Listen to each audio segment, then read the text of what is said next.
time.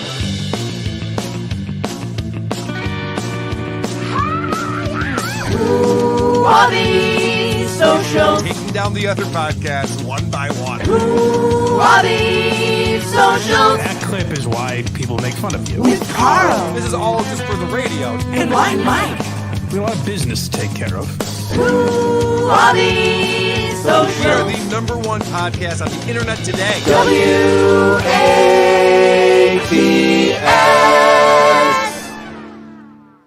Welcome to yet another episode of WATS, the show thousands of people come to answer the age-old question, what's the deal with social media? This weekend and I had it Are you hearing this audio that's I playing right now? certainly am. It's very exciting. Son of a bitch, where did You this really come believe in all from? that shit? What a tease for later. This is fucking up my whole intro here. All of a sudden, Woke Dad Anything. It was just out on my shelf with a started bunch playing. of I other have pottery. no idea So I said, I'm not where sure what that you're is talking coming about. from.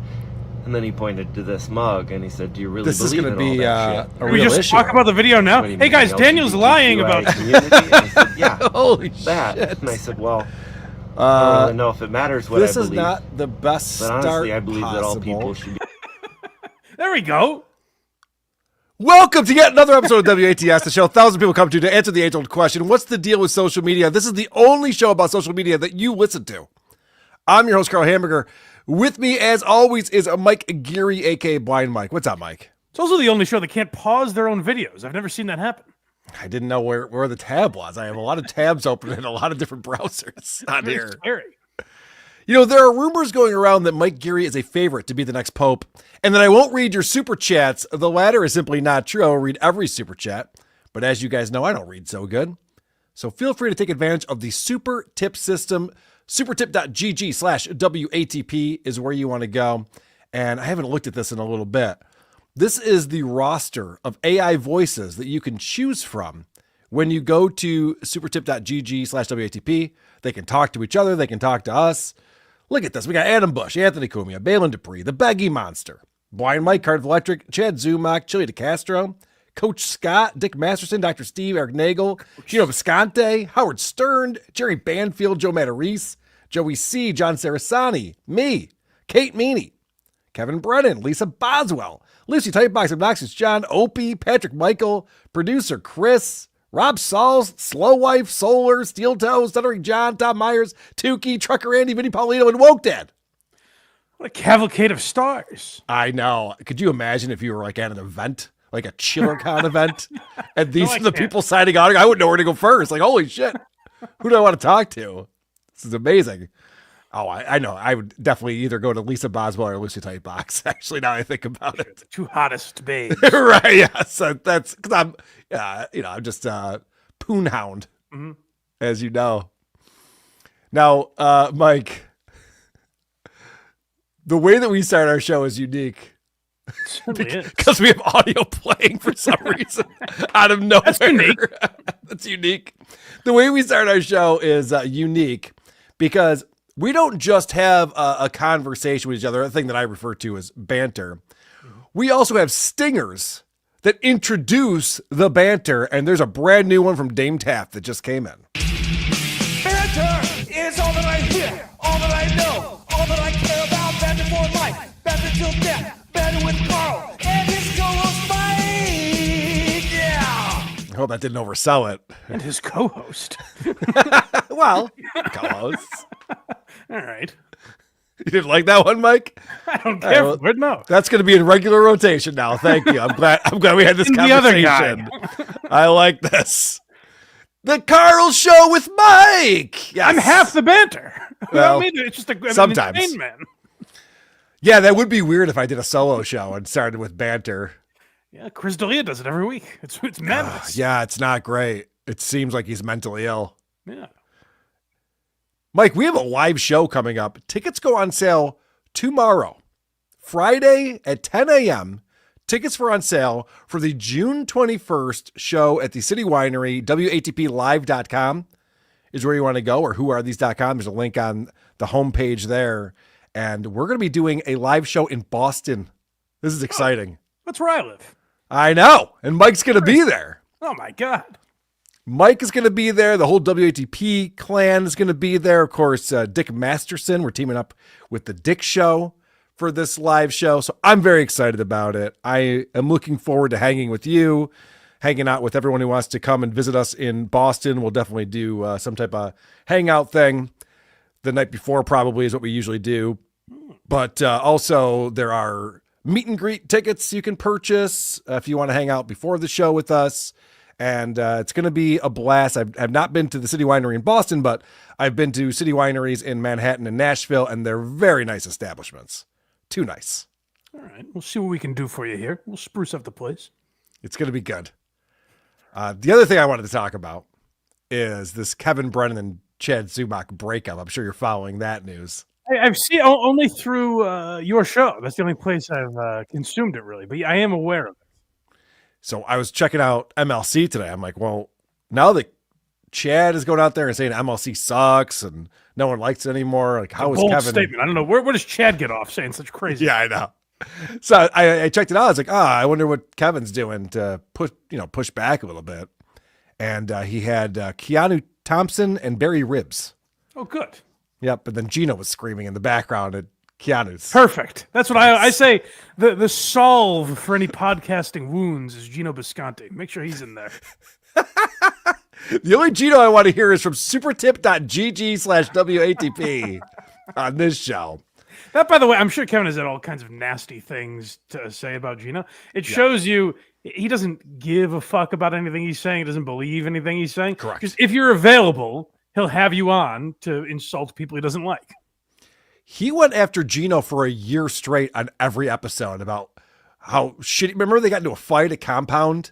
They almost got into fisticuffs. Oh, I didn't realize that. Kevin and Gino at Compound. I mean, this has been an ongoing thing. And now it's like, oh, fuck Chad. He's a fucking loser. Hey, Gino, what's up? Where are you performing this weekend? That's where it gets exhausting. Like, I always enjoyed when a radio war, like you were talking about Scott Shannon the other day. I heard that. Like, that's a nice ending to the Scott and Todd stuff where you're like, hey, you know what? Scott wasn't all bad. We were too hard on this guy, you ragamuffin, you crazy kid. Yep. And then it kind of ends. They don't talk about Scott anymore, and we're done here. What's insane is to have these beefs, these podcast wars that last for a week, and then Chad will be back on the show, and then he'll hate Chad again, and then he'll bring Chad back on. It's like, well, there's just nothing believable about this because this is what you guys thrive on. Yeah, and it's happened too many times already. This is Chad's like fourth time being kicked off MLC or leaving MLC or whatever you want to call it. I'd be curious to talk to someone that's like really interested in it. And that was like, oh my God, is Chad going to come back to Kevin's show? I'd be curious if there's anyone like that that's really invested in whether or not these two get back together. Because I remember a few years ago, the drama on MLC was compelling and there were people very interested in it.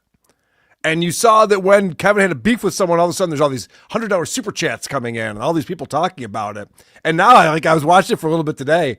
It's very just, okay, here we go again. Yeah. The worst thing that I think the worst thing that ever happened to Kevin, there are two examples I have. The worst things that ever happened to Kevin. It was shitting on his brother Neil and getting a response on Opie and Jim, and then fighting Dave Landau on Jim and Sam. Where like those things kind of blew up. Jimmy Martinez is another example. Like these fights that like really popped and got Kevin a lot of attention. He was like, in his inimitable wisdom, he said, well, if I do this every day, right, then every day will be crazy. It's like I heard him reference there was some clip, Casey Day or someone sent it to me, and he references like he's slamming Lenny Marcus in the clip. Yes. And it's like it's been 10 years, Kevin. Like, who gives a fuck? No one knows who Lenny Marcus is. No one knows who Lenny Marcus is, right? Anymore. They never did. They didn't at the time. Right. Yeah, the Dave Landau beef is interesting. And then, of course, you got that thing with Chandler from Friends. What's that actor's name? Yes, Matthew Perry. Matthew Perry, he put out a tweet and got a lot of publicity from TMZ, so that made him very happy. He's been trying to But that was well after he'd already transitioned to being just full-time negative. It's very funny. I hear once in a while, because I listen to just enough random podcasts, that I hear Kevin mentioned at times, and you forget he was like a respected comedian. Like I was listening to Chad Daniels, who's a very good comic, and he just kind of randomly, he has no idea what the Dabbleverse is or anything. he just mentioned a Kevin Brennan story casually. When he was a young comic, he dealt with Kevin Brennan, and he kind of just kept moving on. Yep. And I was like, oh yeah, Kevin was a guy in comedy. He lost to Chappelle in Star Search. Like he was part of SNL. Like he did things, and now he does this. Well, that's what's so fascinating about it. I like the guys like Opie and Stuttering John and Kevin Brennan who had a career and now have lost that career and are bitter about it on the internet. I think that's more interesting than a guy like Chad Zumach who was never anything and is bitter about it. It's a more compelling story. I don't know if you heard, Adam Bush dropped some interesting information on WATP yesterday. It turns out that HBO was trying to develop a show for Kevin Brennan. Yeah. Because he won some comedian contest thing on HBO. And so they said, okay, well, let's write a script and we'll try to do this thing. And I guess there was a table read that Adam Bush was a part of. He was going to be playing Neil Brennan, Kevin's brother. Right. And it was so bad that it never even got to a pilot.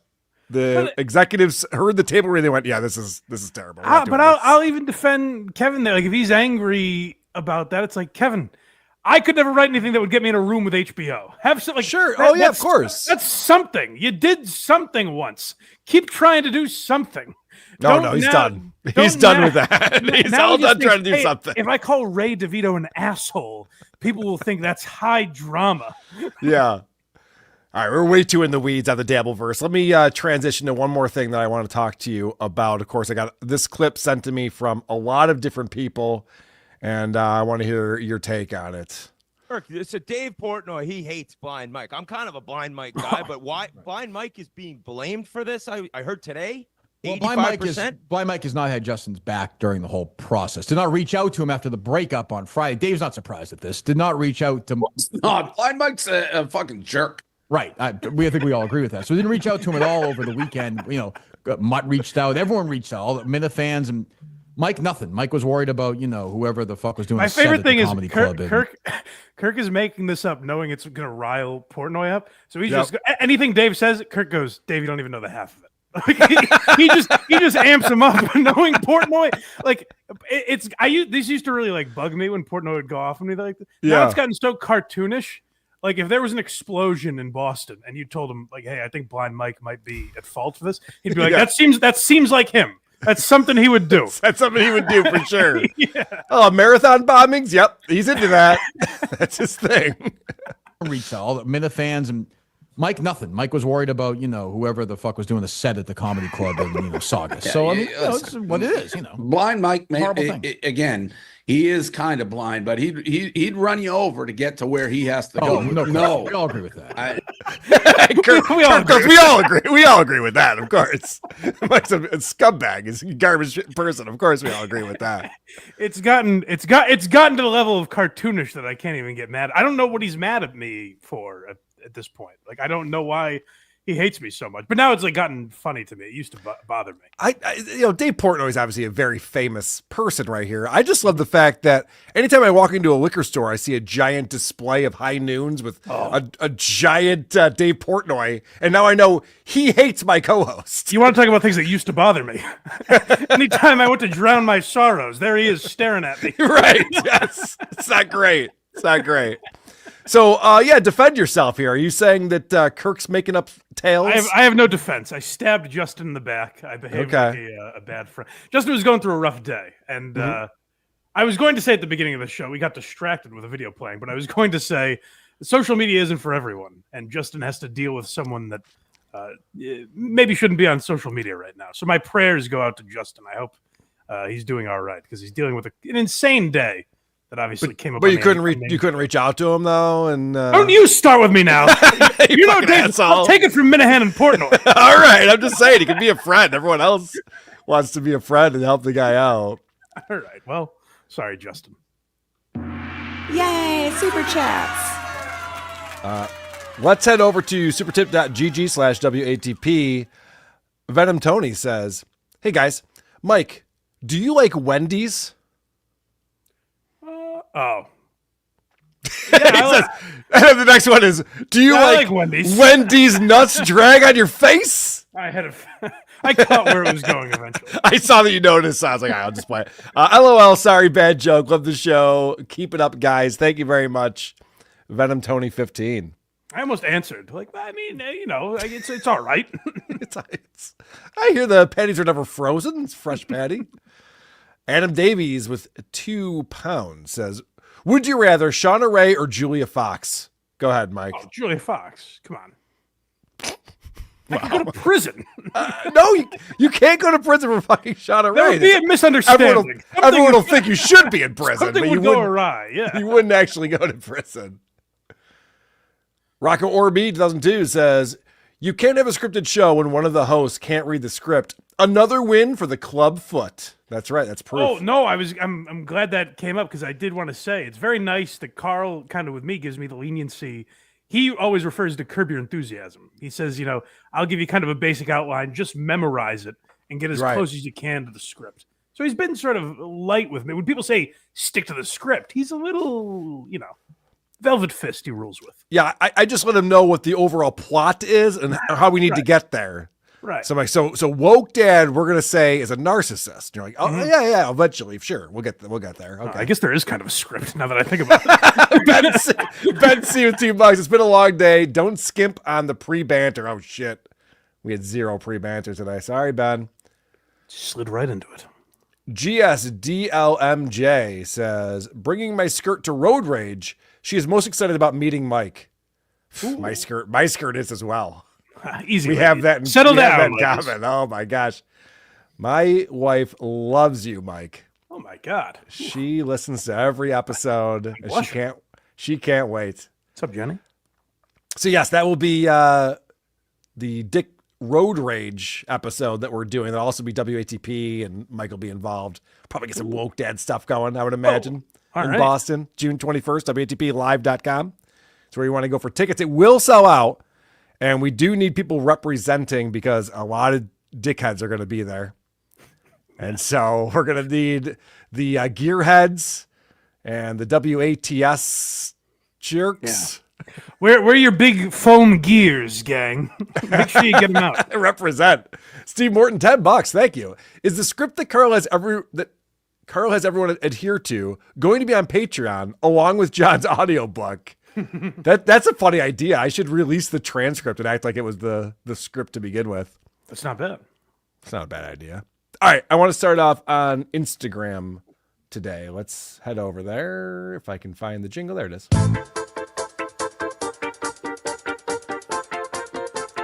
Blinded like Blind Mike. Don't be a douche. Instagram in the night. Blinded like Blind Mike. Check out these reels, they might make you wanna fight. So this Instagram reel came over from Jay Lachlan and Gazzy in our Discord. I saw a number of people sending this my way. I'm not sure why it's so popular, but I'll just let it play. Rochester, New York is the armpit of America. When I tell you guys I have never been to a place that almost ruined my mental health, just thinking about being in Rochester makes my skin crawl. Okay, so flying into Rochester, you don't think it's that bad. You look out the window, you see a couple buildings, you're like, okay, so maybe there's some sprawl, there's some activity. But once you enter in the city, you realize it's a very place that can only be described as ugh. And the people are very sketchy.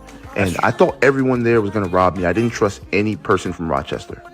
I tried to leave within an hour, guys. I was like, yo, I'm not doing this today. I can't handle it mentally. I go to the airport, my flight gets canceled, and that's the last flight out for the day.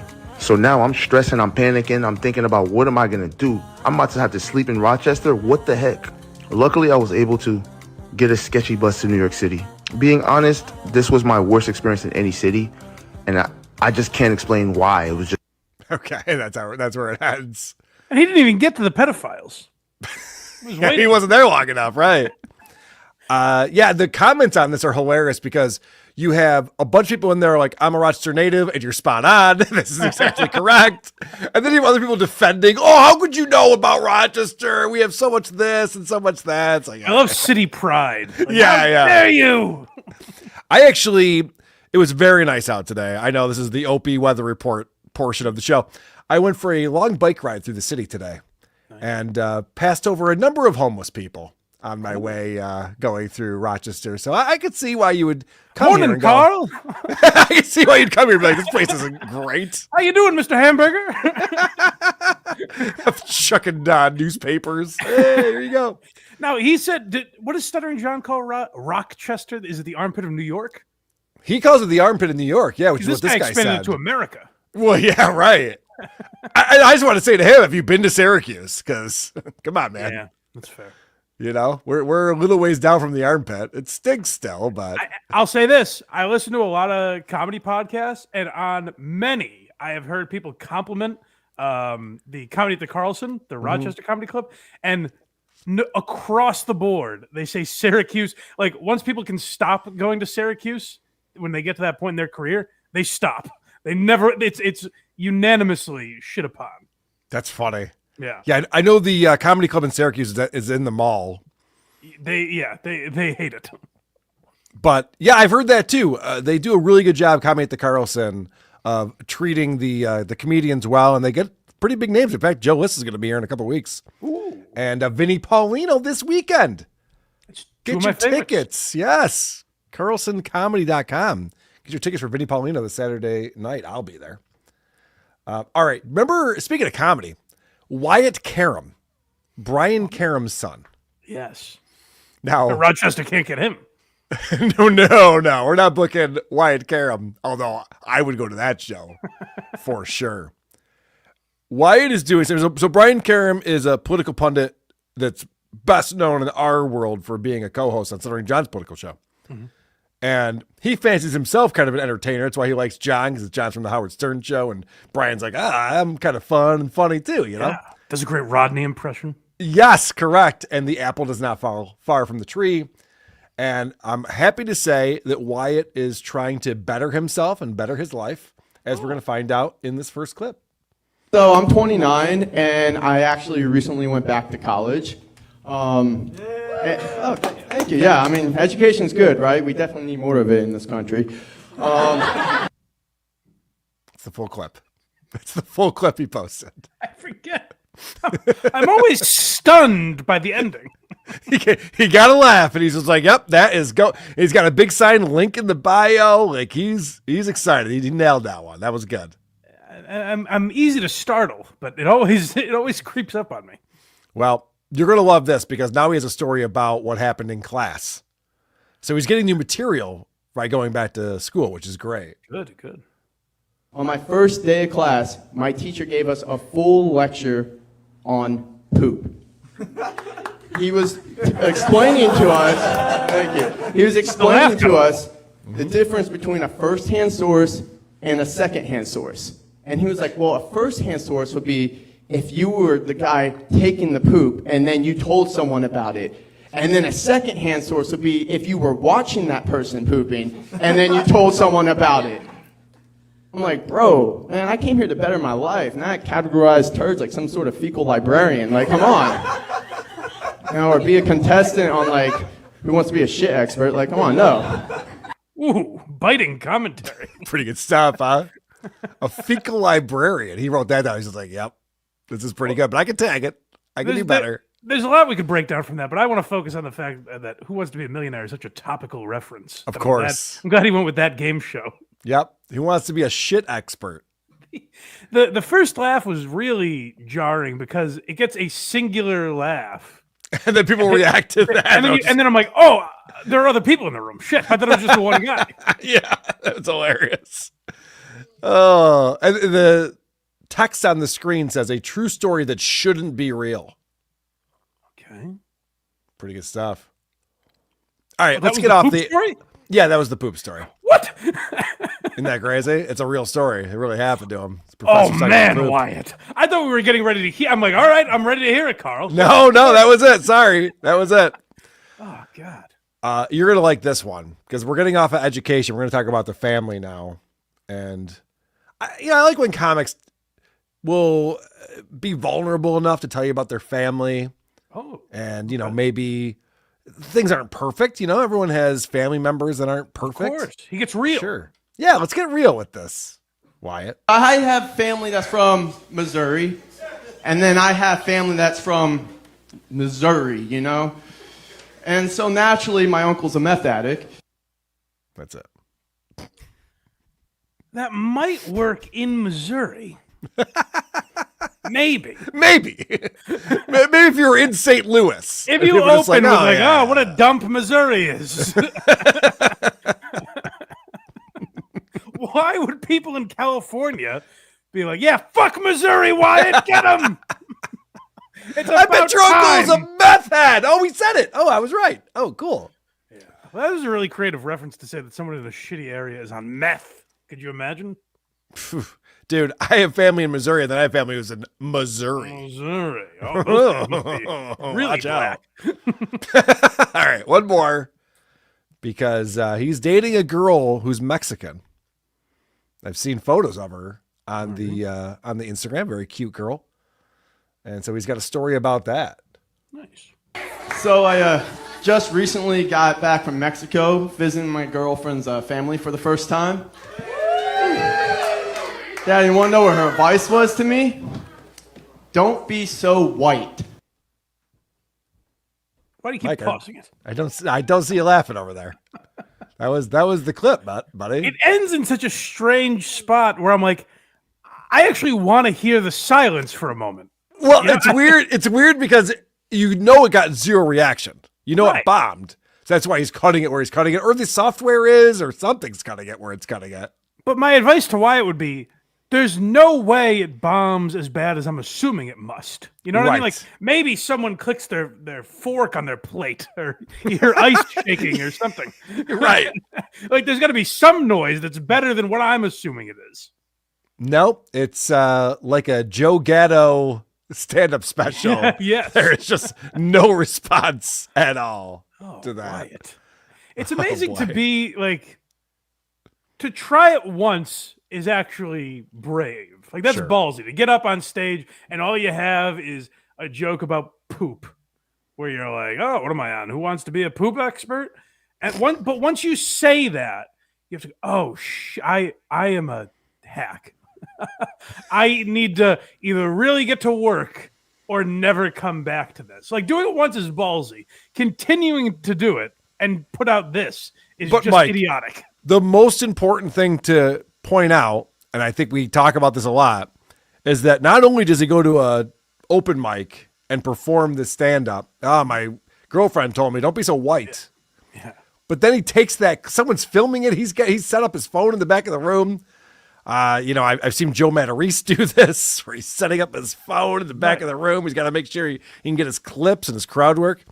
And then he decides, this is the one I'm going to post on my Instagram to show everyone how good I am at comedy. And after I had to give Joe Matarese credit because we've pointed, and Pete Gurgio is another guy that I've pointed out uses like a fake laugh track. I now kind of have to give them a little bit of credit because at least they listened to the clip raw and said, well, I can't put that out like this. You know what I mean? Like Joe Matarese had the sense to be like, I need to sweeten this. I'm not good enough at editing to make it sound real, but it's better than the reaction that it got. So let me pump it up a little bit. Wyatt Carum watches that video and goes, perfect. Time for the world to see. I put out, this is years ago, I put out the Ice Soaps, I think, playing a song live. And at the end, for a joke, I put in like this uproarious applause that would only happen in a stadium at the end of it. And I had a buddy call me out in the comments like, oh, that applause was obviously fake. I'm like, well, yeah, that was kind of the joke. Like, obviously, we're just playing a club. It wouldn't be. Anyway. But yes, sweeten it up. Go ahead. Feel free. Make it seem like people reacted to it. That would be, honestly, that's what he should do. Have an insane reaction. Yes, people right. losing their minds at that joke. And then that clip would actually be funny. All right. We're still on Instagram.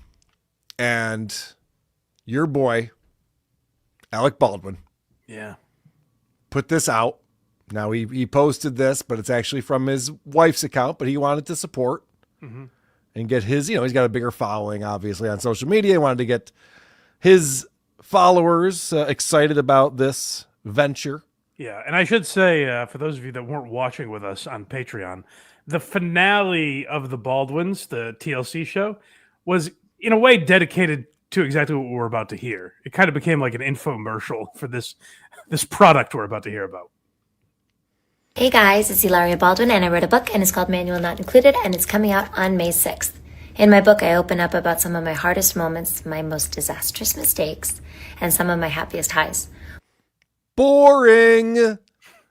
What kind of narcissist writes a book about, guys, I really let you know like mistakes I made, but also like really good things that happened to me? Okay. There are at least 6 members of the Baldwin family I'd rather hear a book from than Hilaria. Like, what a worthless waste of paper.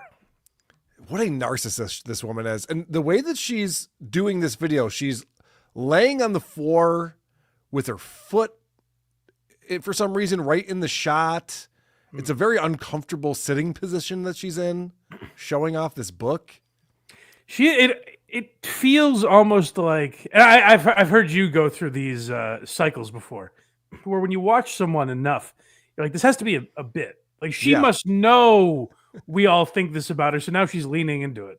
And then over time, you kind of realize, oh no, this is just her. This is how she operates. Because in our minds, no one would carry themselves like this continuously after everyone points out what a shithead they are. But Hilaria really is a person. And by the way, there's not a single human being that thinks she's a good mother. Like part of this book is about parenting. Right. There are some people that have no thoughts about her as a mother, which is probably how you should be. I don't know how she is as a mother. I don't have any fucking idea other than what I saw on the show, which wasn't great. But, sure. or people think she's a bad mother. There's no one that's like, I need advice from Hilaria Baldwin on how to parent my kids. There's no one that needs to know what she was like as a kid. No one gives a fuck. Julia Fox's book is more worthwhile than Hilaria Baldwin's. Yeah, the made-up book that Julia Fox came out. I'm sure this is all made up too. The cover of this book, which I will judge, is her with all the kids, and they have like Alec tied up, and it's just kind of one of these like, whoa, our family's crazy. It's that Brian Regan joke. The husband's in the blinds all around. Right. Yes. My husband is so stupid. Right. Women all over the world are constantly being judged. We're often told that we're either too much or not enough, or sometimes we're both at the same time. You're always too much, Hilaria. I love that she's like, can you believe some people are telling these women they're not enough? You're way too much. Stop. You're from Newton, Mass, and you talk with a Spanish accent. Right. I can't come up with an exaggeration better than that. Hey, when I'm talking, you're not talking. When I'm talking, you're not talking.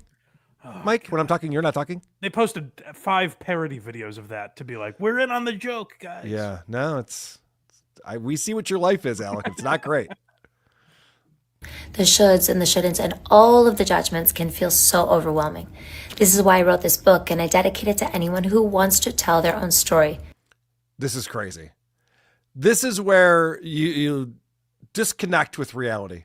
I dedicate this book to anyone who wants to tell their own story. Hey, don't shit on a book being dedicated to me, all right? What does that mean? What could that possibly mean? But it gets worse. Listen to this. Because anyone who's been gossiped about knows how it feels to have that right taken away. Putting our heads together and sharing stories about what works and doesn't work helps us bond and guides us through this wild world. She wrote... No, Mike. I know you're team Hilaria on this one, but hear me out. Yeah. She wrote a book. This is a one-way communication medium, the printed word. Wow. You can't comment on it. There's no back and forth. You buy the book, you read it, that's it. That's all you can possibly do. And she's talking about putting your heads together. Do you want to write your own story? Then you got to buy my book. We got to put our heads together and figure this out. Well, she's talking to all of us that will start a book club and get together and talk about how great Hilaria is. Maybe that's what she's referring to. Yeah. Do you believe how she got her kids to eat their carrots? That's unbelievable. What a mom. Not to mention, this is a woman who's married to a guy who shot and killed a woman and is facing zero consequences from it because they just threw money at the problem. It was an accident. They just threw money at the problem. And so there's no consequences. This is a woman who has nannies and chefs and like she's trying to make it look how chaotic my life is. I have all these young children. Can you believe it? It's like, well, yeah, but you're also like extremely wealthy. Top 1%. Well, even just to say the thing about Alec, where like it would be so easy for her to be the sympathetic figure. Like, oh, this poor, because not even take out the Rust shooting. Like, he does have an anger problem. He's been perceived as kind of an asshole for many years. But if you watch that TLC show, you're like, oh, this poor man. How does he deal with this? Right. Ultimately, the title says it all. There is no manual for anything that life throws at us. That's kind of weird too. Well, so might as well throw this book away then. No use right. for it. Manual not included, but there's literally self-help books that tell you how to deal with things. Not as good as this one. No, this one doesn't even try. It's just like, no, there's no way to know. Because there's no point. Yeah. It's like, there's actually a whole genre of literature. It's based specifically on like the blueprint and the manual for how to live your life and be happy and successful. It's interesting you say that. I think she wanted to, especially hearing her talk about it on the show, I think maybe she wanted to write a parenting book, and someone, whoever gave her this book deal or someone got in her ear and said, like, no one gives a fuck about your advice. So write a little about parenting, but also maybe throw some of your sexcapades in there, or something crazy about Alec. Spice it up a little, because no one wants to hear about you who named all your kids Hispanic names. Ugh. Your son is Eduardo. You're an Irish girl from Newton. I can imagine the phone call with the publisher. Yeah, so I'm reading over your first draft here. I don't know what Alec's penis size is. How is that possible? Try again, Hilaria. It's ridiculous. It's ridiculous. No one's going to buy this. If you'd like to read my book, you can get a signed copy from Premier Collectibles. The link is in my bio. And I'm very grateful to you. It means a lot that you would listen to my story directly from me. Listen to her story directly from her. Yeah. TLDR. Don't care also on top I of that. can pronounce cucumber. The media is lying to you. Right. So apparently she'll sign your book. Is anyone looking for a Hilaria Baldwin autograph? Is that a thing? Oh, no autograph. How are people going to know it's real? Have you ever bought an autographed book before, Mike? I've never bought a book before, but no, I can't imagine I would. Good point. I actually did once. Yeah. The Anthony Cumia's first book, permanently suspended, which turned out to be a lie. I paid the extra money. I paid the extra money to have him sign it. And then a couple of years later, he's over at my house. And I'm like, oh, shit, I got to just have him sign it while he was hanging out at my house. Fuck. You owe me $8. Yeah, right. What the hell? What was I thinking with that? I just wanted to assure everyone that once we're done with Julia Fox's book in 9 years, we will have another one to get to. I know. I can't wait to do Hilaria's. There's got to be an audiobook that she reads, right? There has to be. I hope so, and I hope it's all in a Spanish accent. It's fantastic. We got to get another bonus show next month. We should get another bonus show scheduled. I'm down. So I want to get back to Julia's book. Oh, don't you worry. Oh, we have Julia coming up, by the way. Julia Fox put out plenty to get to with Julia. A TikTok. But before we do that, we got to head over to Twitter. Look at this tweet now. Now, Mike sent this over. I think a lot of people have seen this. I know that who are these broadcasters talked about it. Oh, did they? Bastards. They're always scooping me. Channel. And I've seen a number of people react to it, but I'm interested in your take. This is an interview being done with a couple of twins down in Australia, twin ladies, and it's pretty bizarre. Witnesses are recounting some of the drama that unfolded on the Sunshine Coast this afternoon. Two sisters have told how their mother and man raced to help when the carjacked SUV rolled on Steve Irwin Way, only to find the gun-wielding car thief. Steve Irwin Way. This is why, I don't know if you noticed, the way I titled it, I was like, is this real? Because it seems too Australian. There's no way that's a real street. Emerging from the wreck. Here's some of what they had to say. And one guy, he was up there with our mum, and he went up there, and he was coming back down towards us, and he goes, "Run! He's got a gun!" And our heart started to pound. And I said, Now, my audio is not fucked up. This is actually two women talking at the exact same time and saying the exact same things. They're not looking at each other. They're not. This is not scripted, unlike this show. They're literally saying the exact same thing at the exact same time. It's creepy. Are they like this always? Could you imagine being married to one of these and your wife's like, "Oh, my sister's coming over." Like, "Oh, I'm out of here." Fuck that. When they start Jenna, when they start nagging you, they're both talking at the same time. You don't put your laundry away. Your office is a mess. What's up with that facial hair? You're like, okay, I gotta go. I know, and I was really just interested in more street names from Australia, just Kangaroo Boulevard. Where's Mum? And poor Mum was stuck up there, but apparently our brave Mum, she goes, "Are you all right?" Because he had all blood all over his face. And he goes, "I'll shoot you." She goes, "Hey, I'm here to help." And Mum distracting him to make him look the other way, and he looked the other way, and Mum ran into the bush behind the fence. This is fucking nuts. Each other's sentences. I believe this is real. But Yeah, you'd think that at one point they'd be like, "All right, I'll tell the story. Is that cool? Or do you want to?" Or We're fucking this up. Or is there something about Australian culture we're not aware of, where it's like, no, tell the story in unison. Please, yes. If they harmonize, that would take it to the next level. Actually, they should try that. Yeah. Fence. And the guy goes to her, "I'll find you and I'll shoot you." All I was thinking about when we were running, I hope he doesn't fire. Yeah, we were so blessed. How close to him do you think you were? Well, see, he was up there and we were past out. You would think the second question would allow them to kind of reset and be like, you go. Even their thought process, Mike, where they process the question and then they both turn their heads and pointed like, "Oh, we were up there," and he was. Everything is in sync. It's impossible for this to happen. I don't know. It's creepy. That's creepy. Trucker Andy has a twin. I've never seen those two talk at the same time. Well, they do talk over. How would you each even other. know? Yeah. I mean, all apologies podcast. Same voice. But, right. That is true. Here's another one from Twitter or X, whatever you want to call it, that was sent in from Psychotic in our Discord. We have a Discord server. You can find it at whoarethese.com. It's free to join. And there's a channel in there for Who Are These Socials. And I get a lot of suggestions on things to play on here from that channel. And this is a fun one. Bro, who you just calling a bitch? What you talking about? Girl, what you got? Oh, this bitch got a gun, y'all. Who gonna smack me? You got a gun. What you gonna do? Smack me? What you gonna do with it? What you gonna do with it? Who gonna smack me? What you gonna do with it, bitch? I'm not worried about that gun, bitch. You will get blown down right now. What you talking about? So this woman's trying to start a fight with these other women who are in a car. And you can see that this woman has a pistol in her hand. And the woman says, "I don't give a fuck about that. What you gonna do? What you gonna do with that pistol?" I like that get up and go kind of spirit. I do. Yeah, it's good. Tell me to put this shit back. Bitch, take that shit back, bitch. Fuck you in this car, and bitch. Yeah, bitch.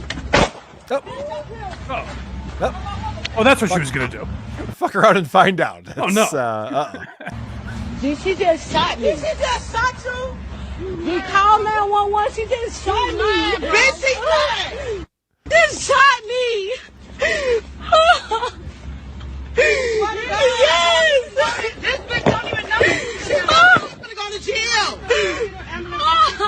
Where she just shot you at? In my arm. So it turns out she does care about getting shot. Well, I thought you were showing me I thought you were showing me an underdog story where the gal without the pistol reigned victorious. Nope, guns win again on this one. It's too bad. Yeah, it's kind of fun. You know, you talk a lot of shit, and then you're like, "Oh, I probably should have talked so much shit." Yeah, I have a Didn't gun, work out well. you idiot. Did not work out well. All right, we're flying through the show today. I want to head over to TikTok because we have a lot to talk about on TikTok. TikTok's a psyop by the Chinese to fuck up the minds of our youth and some other people too. So let's talk quite a lot about these TikTokers we stalk and know. Oh, TikTok fucking blows. Julia Fox, who we just Been a while. teased, finally posted on TikTok, and you wrote to me, "Should we be hearing this?" Yeah, what? It felt like she was sending a friend a video, and it actually accidentally got posted to TikTok. It's odd she would put this out. Hey fam, so I crashed out today and like, I'm just not used to getting upset like that anymore. So it actually really affects my nervous system. Oh my so God. basically what happened was I went to my son's school for this little performance, and his dad was there. He came late as usual. And then I had to like help load some stuff in my car. So we were walking in my car, and he points to this church and he goes, "Oh, this is where Valentino was baptized." I was like, "What?" And he was like, "Yeah, this is where he was baptized." And I was like, "Well, why wasn't I invited?" And he was like, "You were invited. You just didn't want to come." And I was like, "Okay. First of all, don't tell me what I was not and was invited to. Like, who's this for? Absolutely not. Because if..." Well, I can tell you what I thought of when I was watching this. Yeah. This sounds like Julia doesn't have any girlfriends. This is a conversation that would happen at brunch. Yes. Can you believe he did this? And it's like, oh my gosh. Let me tell you what I found out. My son was baptized. I wasn't even invited to it. Oh my God. Spill, right. Julia. Right. Like, that's interesting because her friends would know all the players involved. They would know the ex. They know her son. They know her. I don't think she has any friends because she's telling this into her phone. And this is a long video. She gets into details. I remember as I'm having this thought, maybe for the second time in my life, where I remember as a child, one of my parents would mention something about like child support or one of them not picking us up, like complaining about the other one. Right. And I would think, why are you telling me this? Yep. I'm a child. I don't want to. Why are you involving me in this in any way? And since then, I have not had that thought until right now when I was watching this video. And when Julia says he's late again, I'm like, why am I involved in this? I don't know him. I don't give a shit if he's late. I was invited to something like that, I would go. I would remember. And if I wasn't invited, I would still have like a picture or something. Like, no one told me anything about this. And he was like, "Yes, we did. You didn't want to come. You said you didn't care." And I was like, bro. Like, it like took me back to being in that relationship of being gaslighted over and over and over. The other part about this, so she's telling the story. Obviously, there's no one else to go, "No, that's not what I said," or whatever. She lies so much in her book that this could all be made up. Right. All I'm thinking is this poor guy. Yeah, she makes up so many crazy tales that turn out to not be true at all, that we have no idea if any of this is real. It's very interesting to use the term gaslighted when you're telling us a story we literally could only get your side of. We have no idea. Like, we could be being lied to for all we know. We have no fucking idea. I think we are, to be honest with you. I don't give Julia Fox the benefit of the doubt anymore. I've moved on from that. Oh, you know why it might be true though? Okay. It's not specific dialogue. The way she recollects a conversation she had 30 years ago. Right. It's just kind of more, it's a little more vague. So maybe it's real. Yeah. I mean, she did just say, "Oh, you said you didn't want to go. You didn't care about it." So there was a little bit, but yeah, I know what you mean. But it's, "Julia, how dare you?" And then she gave me a look like, are you for real? And then I shot her back a look. And you were 6 when this happened. What are you talking about? If you're not watching the Patreon episodes, either on Blind Mike's channel or Who Are These Podcast channel, when we go through Julia Fox's book, I am telling you. If you think this story is good, imagine when she was 8. It's fucking crazy. Until then I freak out and then do something, and then he calls me abusive. But it's reactive abuse, and that's what happens when you're being mentally and emotionally, psychologically, and physically You are abused. abusing him.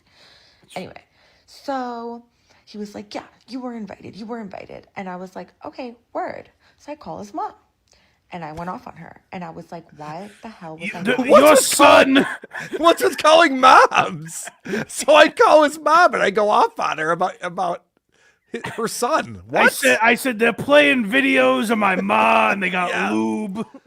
Your son is a whore. It's crazy. Invited to this, and she was like, "Well, the priest said that it was like a Russian Orthodox thing, and only Russian Orthodox people could come." And it's like, wow, now I see where this man gets it from. Don't gaslight me. That is a bullshit excuse. I am this child's mother. You are not. They're just his lying. mother. By the way, that's they're just lying to you. If doing anything, they're not gaslighting you.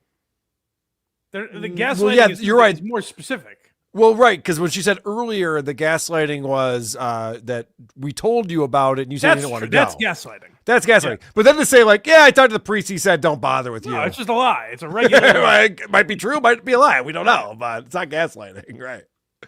Okay, I just thought you wouldn't care.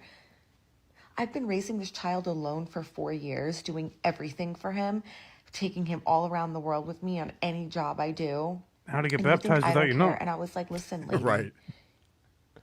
your son doesn't care. I care very much. And you just robbed me of an experience. And then she was like, what are you going to do? Punish me now? Are you not going to let me see Valentino? And it's like, dude, I don't operate like that. Like, my son loves you because he doesn't know any better. Damn. So I'm not going to do that. Shots fired. But now I know. Now I've always known, but now I have the confirmation of how you people operate, and you're all trash. Like, I basically just told everyone that. Isn't Julia Fox self-proclaimed trash? That's the way to handle it, though. Call the kid's grandmother trash. That's good. For sure. Isn't Julia Fox's kid like 7? Yeah, 6 or 7, I think. Yeah. So I guess, I don't know. I guess that was years ago that she missed it. Well, it's worth getting really mad at now. But, and she's going to get into this in a second, but I had written in my notes before I even got this far. I'm like, well, you had a child with an asshole. Whose fault is this? Like, bitching about it at this point, you're just like, yeah, you probably shouldn't have had a kid with that guy, and now you're attached to this family for the rest of your life. Like, that's on you. Yeah. And the deeper we go in this video, it is way more than just like letting people into your personal lives. You have no one else to tell this story to, so you're looking for us to comment. OMG, Julia. Yeah, your in-laws are the worst. Yep. Oh, right. Same, girl. Remember, I feel you. This is a woman who probably would have married Ye. He dumped her. Let's not. She has terrible taste in men. She's not bright when it comes to that. He gives his kids all kinds of nice shirts. Don't knock him as a father. Anyway, I don't even know where I'm going with this story. I just had to good. I've just been thinking about it all day because I'm so mad. Like, it's just crazy. It's just crazy. Like, you can't make this shit up. Like, these people are fucking animals. Like, you could. Girls, please, from the bottom of my heart, who you have a child with will dictate the rest of your life. Do not have a child with a loser. Ooh. Who doesn't know that? Will you write that down? Yeah, this is like Hilaria Baldwin telling me about how to solve my problems by throwing money at that I got from my rich husband. She's like Alec saying, don't get married to an insane person. Right. No, we know. Yeah, we know. That's how we're living our lives already. The fact that she's sitting there and going, guys, did you know that if you have a kid with a guy, that then he and his family's going to be in your life for a long time? Yeah. I do got to think about that. I always like when people say for like somewhat mundane stories, they're like, you can't make this up. You can't write this stuff. It's like, actually, you could. It sounds like a Everybody Loves Raymond plot. Actually, you could very much make it up. Yeah. You didn't get invited to your kids being baptized. Yeah, that would be a sitcom. That'd be an episode. Yeah. It's not that crazy. But yeah, she's trying to obviously bump it up a little bit, get people more riled up. And that video made me, I was kind of shocked when I saw that because I was like, oh, we've been saying anytime Julia Fox has come up, we're like, yeah, we don't talk about her much anymore because she doesn't post that often. She rarely posts. And then that's a video where I'm like, how is she not posting 70 times a day? Because it seems like she finds the most mundane stories worthwhile. And she seems lonely too, which a lot of these people who post all the time are lonely people. Right. Yeah.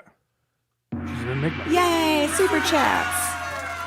I want to thank the fine people who aren't lonely, who are very well adjusted in this world, who like to go to supertip.gg/WATP and support Mike Geary and myself during the show. Shauna Ray is one hot cookie. I'd like to do some filming with her in my art studio. She's 21. That's gross. All right, that's fun.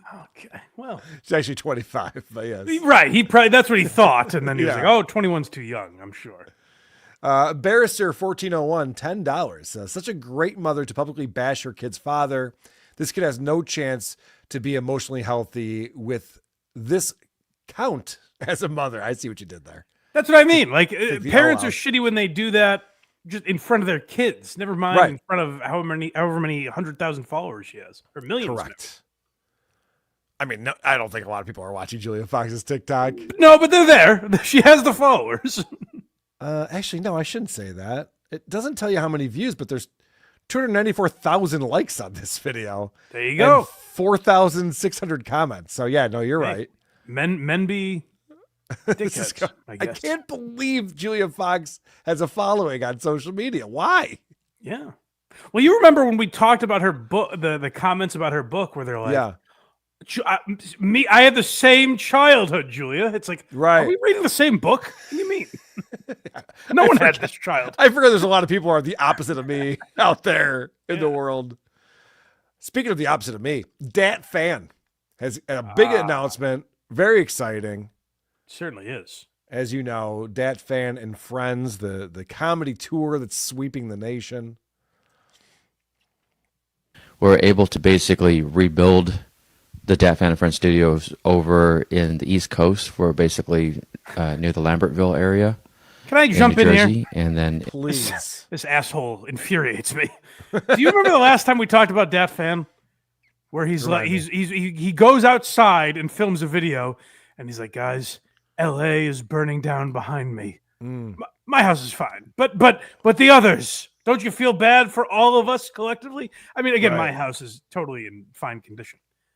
He's playing it off like, unless something happened that he did not tell us at all.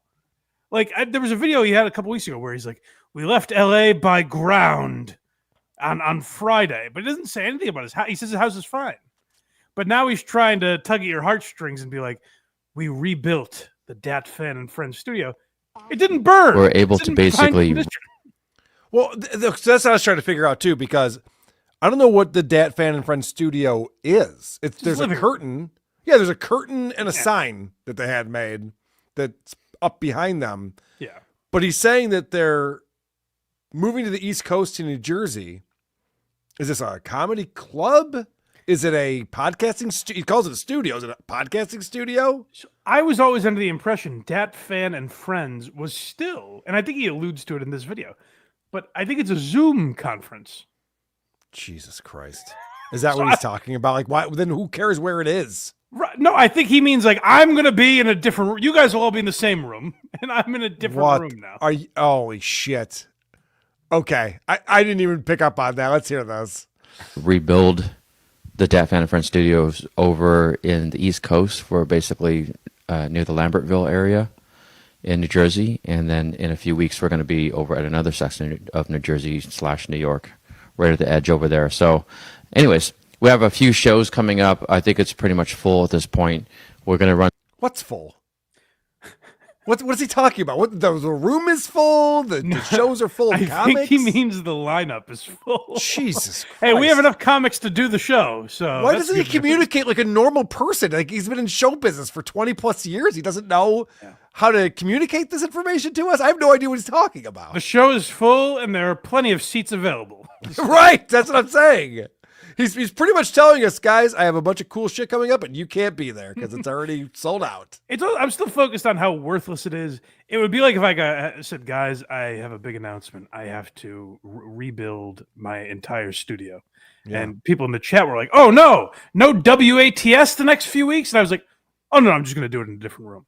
But I kind of want you to feel bad for me. I'm gonna bring my microphone and the sign behind me and put it in a different place. It'll actually be literally no difference to you. But I just wanted some pity for a few minutes. You see, it was so somber too. I know. The thumbnail that I created for this episode that we're doing is from this TikTok video. I put Dat Phan in there, and he looks like he's on the verge of crying. You are right too with how confusing it is, because he's apparently talking about a comedy club or comedy show or something. I would have thought a comedy club the way he's talking, but he called it a studio. So. And he's like, it's in New Jersey, and next week it's going to be in a different part of New Jersey. So no one. What are we going to drive around the state, Dat, to What find is he you? talking about? He's like, we're going to be in the Lambertville area. As if that's a well-known area. I've never even heard of Lambertville. Just roll your car window down, and when you don't hear any laughs, you're in the right place. Mike, where the fuck is Lambertville? Have you heard that before? I have no fucking idea. Okay, all right, good. I'm not alone. I run some test shows. Actually, it's all online until I can get the main phase studio situated. I apologize. I'm a little bit out of it. We've been traveling for very, very long, and we're also dealing with a new location. Because he travels everywhere by car. Correct. He doesn't make any money. Took him weeks to get to New Jersey. Right. It's a $300 flight, Dad. Permanent address of the new Dad, Phan and Friends studio near New York, near Manhattan. So, who says it near Manhattan? I've never heard that before, guys. Just so you know that where we're going to be is like near Manhattan. Well, just come to Manhattan and then circle outwards. Get a good, do you know good radius places? and explore. Mike, do you know how many places are near Manhattan? It could be upstate. It could be Connecticut. It could be New Jersey. It could be Pennsylvania. You're overestimating. There's only like 8 million people in Manhattan. So I imagine it's not that trafficked an area. It'd be near Manhattan. All right, It's cool. not the I'll most see you there. congested city on the planet. I'll see you there, buddy. very excited. Look forward to seeing everybody. Am I missing anything, Katie? All right, I hope that works out. Hello, everyone. Very good news. I'm very excited. We were able to, with the help of many people, including my wife, Katie, we're able to basically rebuild the Dad, Phan and Friends studios. Did the beginning started at the end? You're exactly right. Yes. the edit was all wrong. Yes. He ends with, hello, folks. Yeah. I like that he goes, very exciting news. And this is how I deliver very exciting news, is in a monotone voice where I seem defeated, but it's also very exciting. This is great. We've got some hysterical comedy prepared for you. Get ready to laugh. This whole thing, Dad, Phan and Friends. Imagine someone accusing you of being one of Dad Phan's friends. Oh. There isn't a more insulting thing you could say to me. It's a lawsuit. Yeah, right. Yes. I'm cease and desist. You're accusing me of being Dad Phan's friend? I'm barely an acquaintance. Fuck you. How dare you? I didn't realize it was on Zoom when I agreed to it. What a weird way to build this whole show, especially because, I'm kind of into branding and stuff like that. Like, this brand is fucked. Christine Knowlton is a regular. You can't.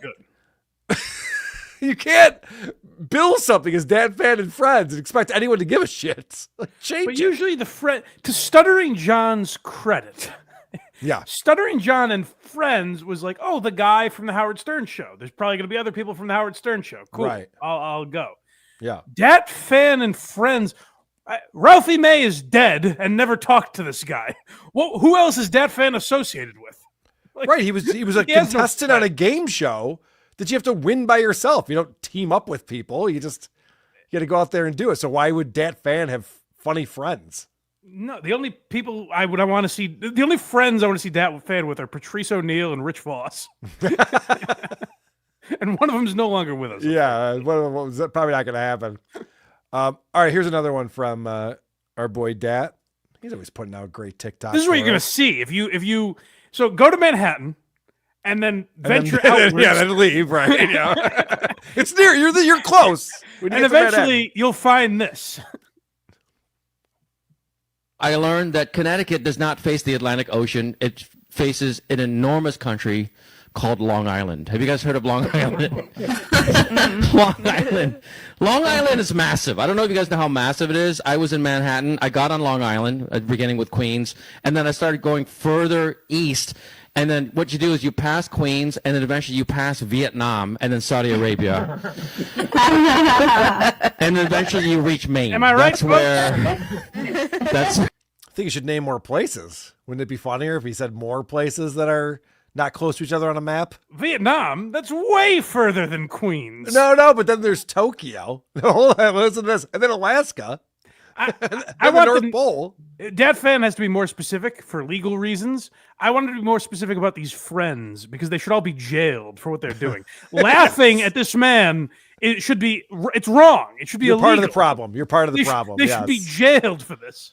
I know there's a lot of protests going on across the U.S. and in other countries, and they're protesting things like wars and foreign policies. Why are they protesting Dan Phan and friends? Well, because you have to drive by that war to get to Long Island. Good night, folks. Somewhere along the way, you pass Boston and Cambodia. We just can you please just come on? Okay, good. He did name a couple more places. That was good. Yeah. The rule of 6.5s. Yeah. Well, what's really funny about it, you are laughing, so I'll explain it. I live in Boston. We're nowhere near Cambodia. It's not even close. Oh, yeah, no, that's right. Cambodia is like that's how in far Asia. this would have to be. Oh, that's funny. Yeah. Yeah. It's almost like Long Island is appropriately named. Yeah. Huh. And this is for commuters from Long Island, where it's like, we do have a long way to drive into the city. Wait until he talks about how green Iceland is. That's really killer stuff that he does. But he's supposedly in New Jersey. Like, who would give a shit? It's like, yeah, that's why I don't go near there, I guess. Oh, this continues. Visit us, like, you know, we're 3 blocks from there. Like, that's how the bribing is, you guys. The bribing is like, come out here. There's less homeless. Will you come do a gig out here? And you're gonna be like, well, how the am I supposed to bring people? There's no homeless people. That's who I was gonna bring in. I learned that Connecticut does not face. So that's his wife laughing, right? I believe so. The stereo laughter that I'm hearing just in my right ear. She's just sitting right next to one of the other microphones. Among countless others. That is hysterically laughing at that stuff. I don't know if you No, the joke was the same joke every time. You know, it was Saudi Arabia, Cambodia. It's a great Boston. distance.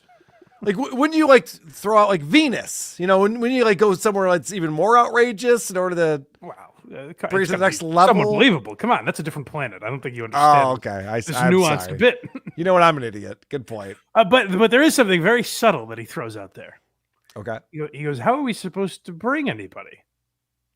Dat Phan, 25 years into comedy, is doing bringer shows. Oh, you're right. Where he has to bring. Holy shit. The friends are a pivotal part of his name. He needs them to be the audience.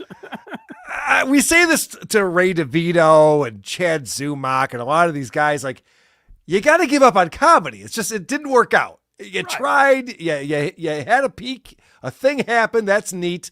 25 years have passed.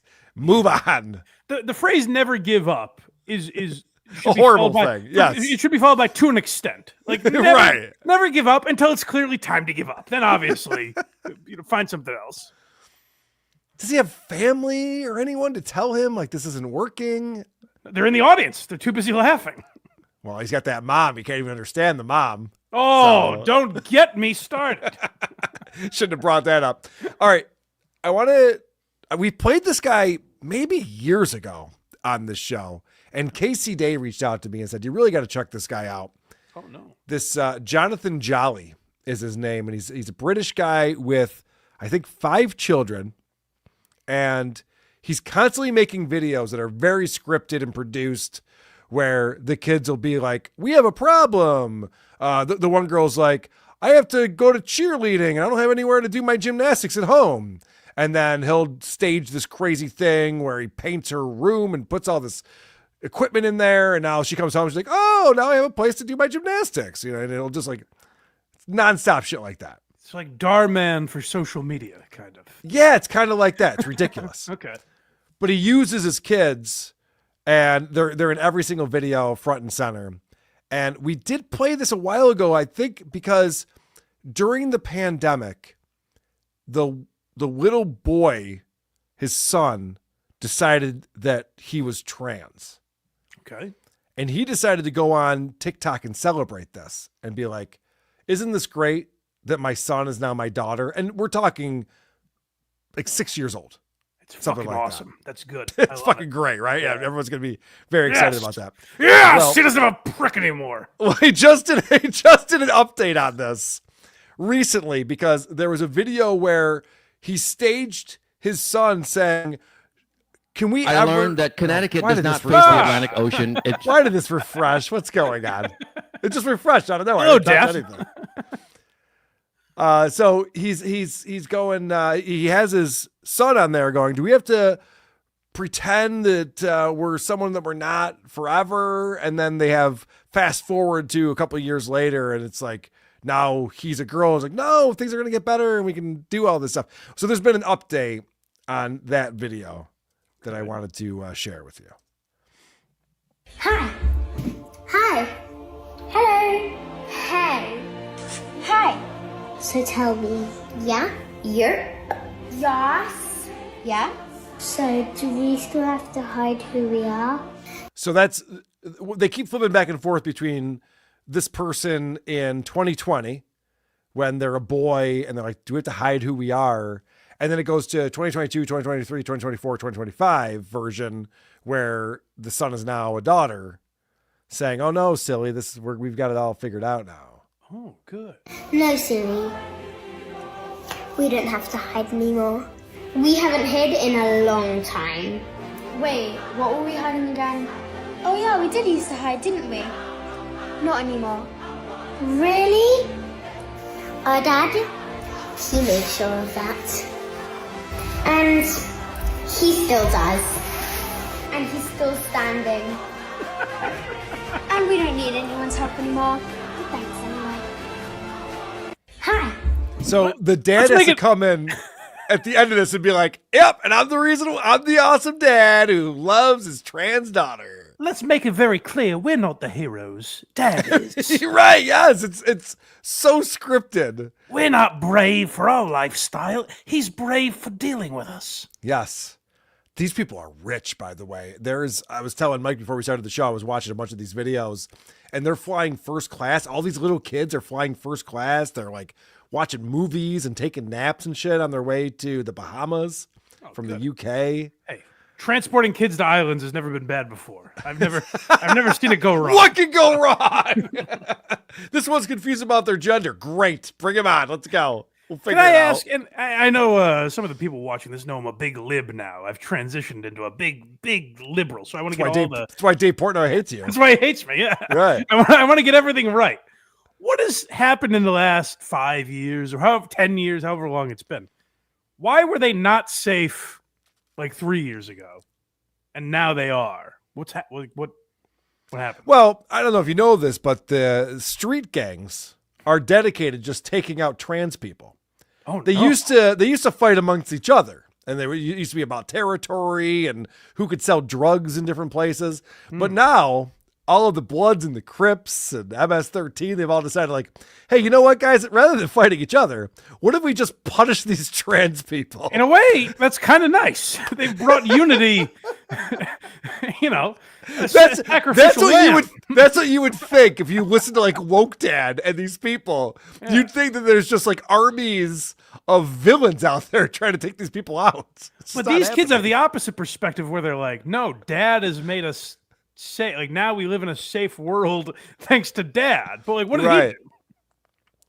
He put you on TikTok and actually made you way less safe. Look at these freaks. Because I want to show you this other video. So here's another recent video, give you a sense of what kind of content they put out there. But it really is all about the comments for me on this one. Okay. These are my three daughters, and it's time for chores. We hate chores! But they still gotta do them. So I'm the oldest and I got first in. So I chose the laundry. Because I need to bring it downstairs. It's very heavy. That's better. As the middle child, I obviously... All right, so that's Eddie right there. And Eddie is the one who's there. He's saying it's his three daughters. But the people in the comments are saying things like, guys, stop saying he has two daughters. He has, oh, wait, hold on a second. Stop saying he has three daughters? 2 daughters and 1 son.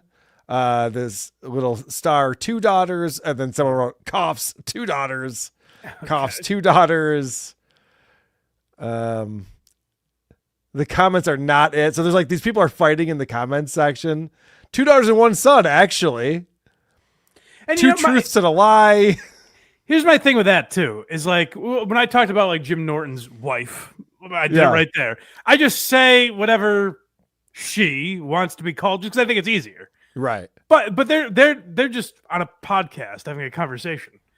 And like Nikki Norton is actually pretty open-minded about that exact topic. Of course. With this, you're kind of begging for these comments. So I don't have a lot of sympathy. I like on a different video where it just happens to be that the kids are trans or whatever.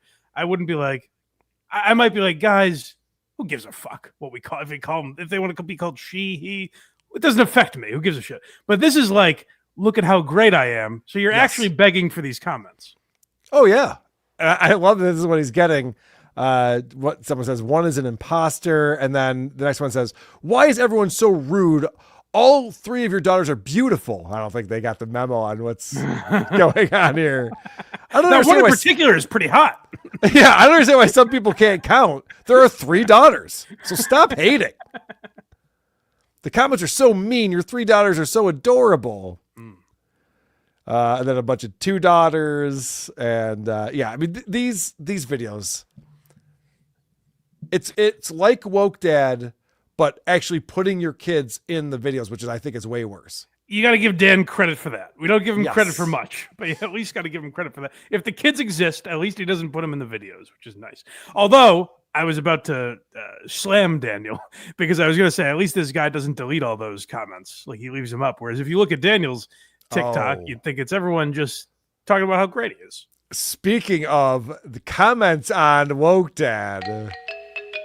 Sitting in my mobile coffee shop, making videos about my transvestite children for TikTok. This one came in from woke.dad on TikTok, also Record Lover in our Discord, same person.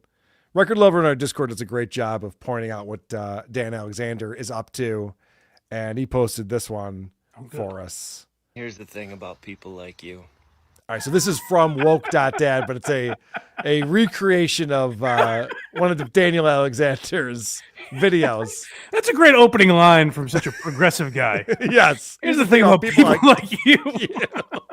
Listen to this comment he has up on the screen that he's responding to. It says, people call you woke dad, but I think your wife is really the woke one. She did marry a homosexual. That's woke. The fact that he would see that comment and decide, I got to make a video responding to this. That's hetero. That's what hetero guys do. It's so bonkers. Just because you're insecure about something, you think that other people are insecure about something, and your insecurity about somebody calling you homosexual and the potential insult that you might feel because somebody called you that. That's enough. And I like, woke.dad, what he does on his TikTok is he has these videos, but he puts up his commentary as text on top of it. He says, LOL, Dan replying to my WATS comment. Dan, do you realize people can mock you without being insecure? Also, trim your beard. It looks like a homeless beard. I'll tell you something, though. What seems really straight is that when someone's like, you're gay, going, hey, let me tell you something about your kind. I ain't gay, all right? Yeah. Oh, it sounds like you're gay. It sounds like you're the one who's gay and having a hard time with it. You and all your friends are gay. Yeah. Enough for you. Hey, boner breath. Let me tell you something about you. Think that someone else might be insulted by being called that. And guess what? I don't have that same insecurity. No, it doesn't seem like. If other people think that I'm homosexual, I don't really care at all. And neither does my partner. She doesn't care at all. Because we both know the truth. And that'd be wild if she cared. Wait, people are saying you're gay on TikTok? Well, then I think we should probably break up. She was like, Daniel, are you gay? It seems like there's a lot of people on TikTok. What do you mean? No, look at this TikTok comment.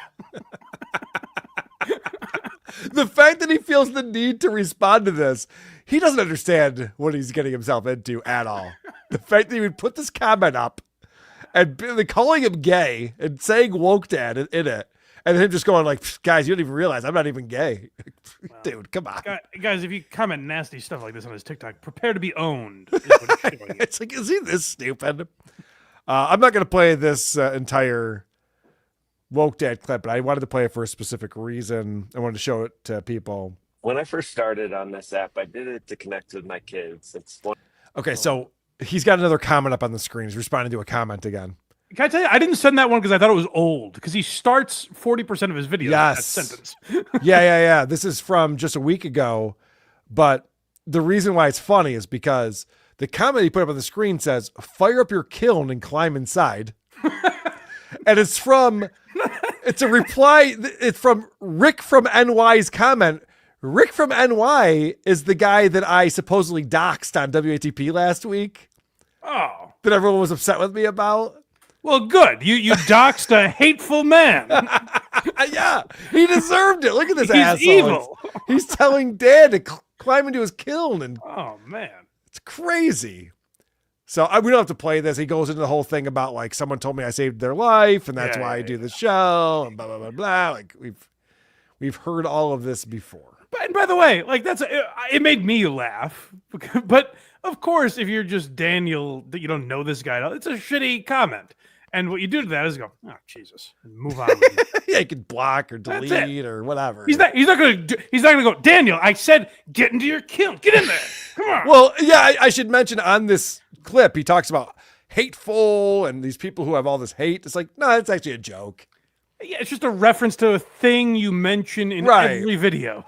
I've messaged with Rick from NY quite a bit. He's got a good sense of humor. He's just clowning you. If you think what Rick from NY said to Daniel is bad, look at what Carl says to Rick. Oh, Jesus. It gets crazy. Jesus. But that's the thing. Like, guys like Dan Alexander have no sense of humor. They don't understand. Like, no. Some people are just like having fun. They're taking a piss, as they would say in the UK. And for some reason, this is a guy that Carl told to kill himself a week ago. But wait, why? What did I do? This guy's a piece of shit. What are you talking about? Rick from New York. New York, where, you ask? Let me tell you. Here's his address. I did not do anything like that. It's going to be taken out of context. You're going to be very popular on certain subreddits, Mike.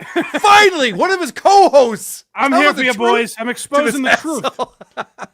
This is the long play by you. Holy shit, I wasn't ready for that. All right, this is a video that you sent over about fake outrage.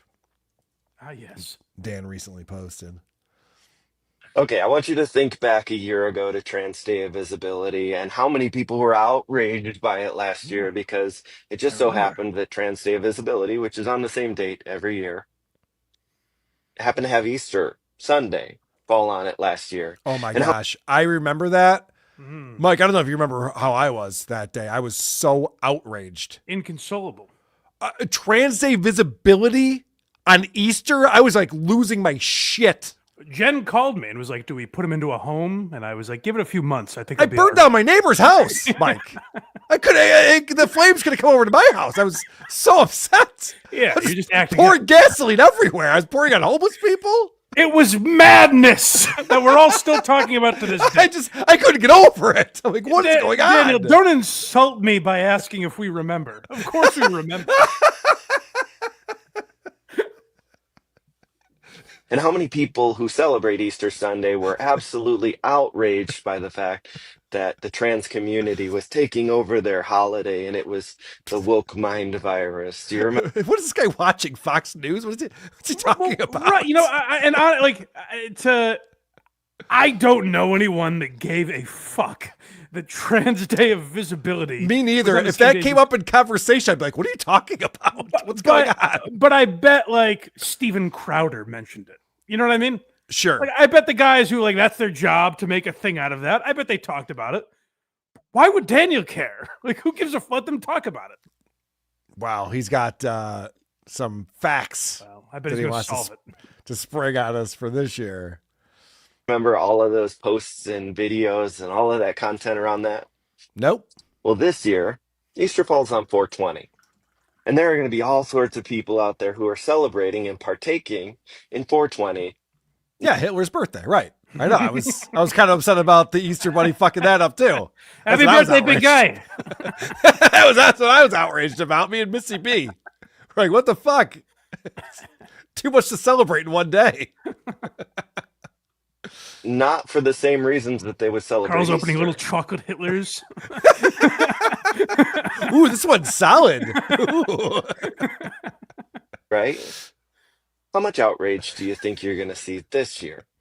How many Christians, how many people who celebrate Easter are going to be outraged this year? Or is it possible that their outrage just isn't founded and somebody's trying to make them mad about things that they shouldn't care about at all? Oh. Okay, I want you to... Oh. That's really interesting. Let's see. Who does that all the time? Tries to get people really worked up about an issue that at the end of the day just doesn't matter. Let me try and think about who that might be. It's tough. But I'm glad he's teaching some lessons to obviously people who need to hear it. People who follow Dan Alexander are the ones who are like, oh shit, you're right. Oh, all right. You know what, Daniel? I'll let this one go. I'm not that worked up about it. I shouldn't have been so outraged. You got me on that one. Because the answer might be some of the same stick in the muds that would make a big deal about that are like, oh, these people smoking pot in the neighbor's yard. That's despicable on the Lord's Day. You know what I mean? Like, there might be some assholes about that. That's not the consensus. It's not most people. I literally have heard nothing about what he's talking about at all. Well, no, of course not. I'm just trying to think maybe it affects one person in this country. All right, so Easter just came and went, and as you know, Dan has decided to cut family members out of his life. Good riddance. And the reason why he did that is because they were so abusive and awful and violent. No, actually, they just voted for Trump. Yeah. They just voted for a different president than Dan wanted to vote for. They committed a crime. They committed a hate crime. They voted for a Republican, and so Dan's just like, well, you'll never talk to your grandkids again. Not an exaggeration. That's literally what we're talking about. Well, say goodbye to them. So this is him, I think, trying to cope with that and trying to figure out why he's not a bad person for doing that. I know some of you are going to relate to this, but on days like today, on holidays, when you are no contact with some family members, it can be kind of hard. And it's not hard because those people have earned your trust and respect, and they should have access to your life. It's hard because you look around and see other people who don't have to deal with the same things that you do, and you wish you had that. It's a little bit He's of saying jealousy, you, I suppose. like this is all of our problem. Like, you know how you have no one in your life and you have nowhere to go on the holidays because of the election? Yeah, no, I can't relate to that in any way, actually, Dad. No one I know can. Like, this is, again, not a universal problem that you're acting like we can all relate to. Well, I did want to say one other thing about him, the phraseology he uses. Yeah. I hate when people use, like, internet speak or try and come up with phrases that soften what they're saying. He's acting like it's something we all do by going, some of you might be going no contact with your family. Right. Yeah, no like contact. It's a trend we're all kind of in on. It's like, no, you cut off the grandparents to your children because they voted for Trump. Say what it is. It's not like a fad we're all getting into. No contact. The jealousy, I suppose. I tell you what, though. Not all people deserve unfettered access to your life. People have to earn that. The only people on this earth that deserve your unconditional love are your children, maybe your grandchildren if you have. Oh, weird. Maybe your grandchildren. But not the other way. Not the other way not around. Your not your your grandparents. Okay. They can rot and die alone. You know what he's saying right here is like, you got to love kids because they can't vote for Trump. They're not old enough. But as soon as they turn 18, who knows what they're going to do? So you got to be wary. I wonder if his kids become big Trump. Well, it won't be Trump, but JD Vance. JD Vance, whoever it is. I wonder what this guy would do. Holy shit, that'd be crazy. Them, but that's it. Your parents, your aunts and uncles, they aren't just family. Family isn't just family. You shouldn't just love family because you were born to the same bloodline. What? This is a terrible message that he's putting out there. He's like, listen, your parents, your aunts and uncles, fuck those losers. Yeah. Get them out of your life immediately. They have to pass a test. Your children, and so his kids don't have to live by the same rules with him. Right. They can tell him to go fuck himself. Yes. And pay him no respect at all. But they have to show their kids the same privilege, I guess. This is a very guilty. He feels guilty. You can tell. This is a post where he's trying to cope with this because it's a shitty thing to do to cut people out of your life and then cut family members out of other family members' lives as a result. And so he's trying to justify this, just like, guys, I mean, we all do it, right? We all tell grandma and grandpa, you'll never see your grandkids again. Dan, if you're watching, which we're certain you are at this point, yes, give Dad a call. Yeah, bust his hash it out. Hey, how's your portfolio looking? You know, right? Bust his chops a little. You know, it's not that big a deal. By the way, the hashtags on this, change the world is the first hashtag, where he's talking about shutting out family members from his life. Way to go, buddy. You're killing it. Change the world. Don't speak to your mother. Yeah. You deserve trust. You deserve respect. You deserve kindness. And if you aren't offered those things, no one deserves unfettered access to your life. End of story. What if they gave birth to you and they're the reason why you're in this world? And maybe those people you could give a pass to, or no, that's not the case? By the way, did they want unfettered access to your... Were they like walking into the bathroom when you were taking a shit? Like, Danny, what's happening, baby? Yeah, you're right. He's moving the goalposts on this one, isn't he? Unfettered access? Or do they just want to see you on Easter? They just want to see the grandkids on Easter. And they don't want to talk politics with you either. Yeah. They're good on that. Hide a few eggs with quarters in them. All right. So this is... We have two more Dan TikTok videos to show. And they're both my favorite style of Dan TikTok videos. Oh, good. Because they show narcissism, which is one of the great things about this guy.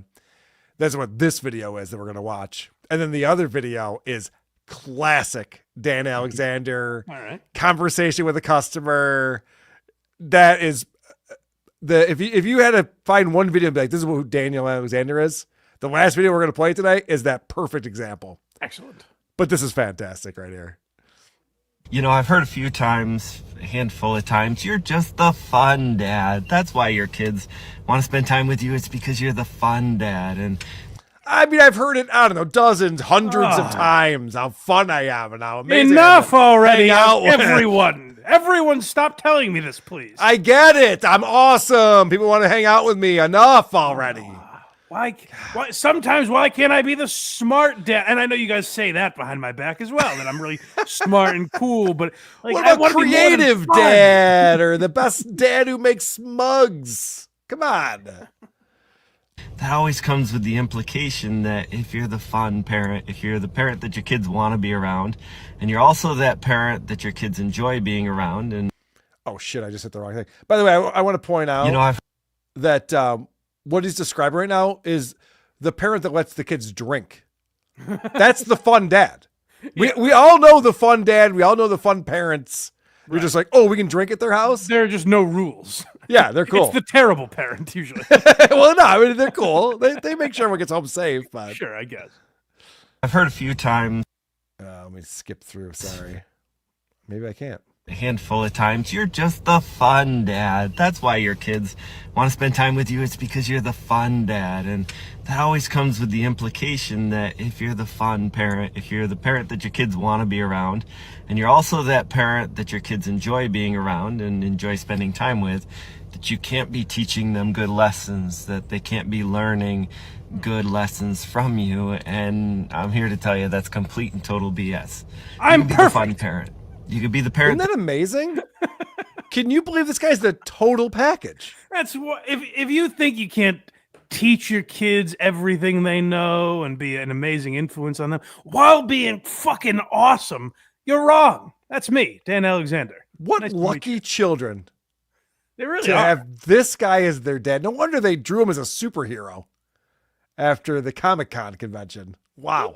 Don't the best fathers too? And by the way, like, I always think of the Chris Rock bit with this guy where it's like, I take care of my kids. It's like, yeah. That is what you're supposed to do. Why are you bragging about it constantly? This guy is the epitome of narcissism right here. This is a crazy thing to sit down and record and post on the TikTok. Listen, a lot of people say I'm the world's greatest podcaster, but let me tell you, I also care. All right. At home, you're all wondering, how do I get as cool as Dan Alexander? All right, take a knee. Let me tell you.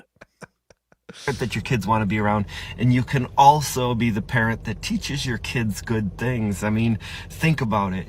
If you have a parent that's fun to be around, enjoyable, and also teaches you all those life lessons that keeps you happy, healthy, and safe, Isn't that the type of parent that you want to continue to have a relationship with as an adult? You better hope so, buddy. I sure hope that kid still talk to me. You're really putting all your chips in that basket. Yeah, he really is. Like, don't you think that my kids will still be my friend after they realize what horse shit I've been feeding them for all these years? Maybe. Good luck. That's what I'm aiming for. Keeping my kids happy, healthy, safe, and continuing to have a happy, healthy, and safe relationship with them for the rest of my life. Harry Richards, right? I bet this guy teaches his kids how to blow dudes. Well, I don't know. He's fun. He's fun, Dad.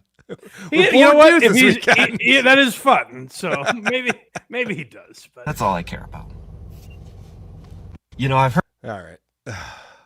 So that's just like a perfect depiction of his narcissism, talking about how cool he is, and also he's the greatest parent ever. It's also shade at his wife, where he's like, "Oh yeah, thank God my kids have me, because they don't have that bitch." You know. When they hang out with mom, it's miserable. She doesn't teach them anything. They hate it. They hate every second of it. Oh, I bet those kids hate not being lectured, not being taught life lessons constantly. Oh, I bet they're like, Mom, can we go back to Dad's where we constantly get to learn and make protest signs? And look at stickers? And be told why we should be very guilty of our whiteness, but proud of the fact that we don't like LGBTQIA. Thank God we don't like the opposite gender of us. Yeah.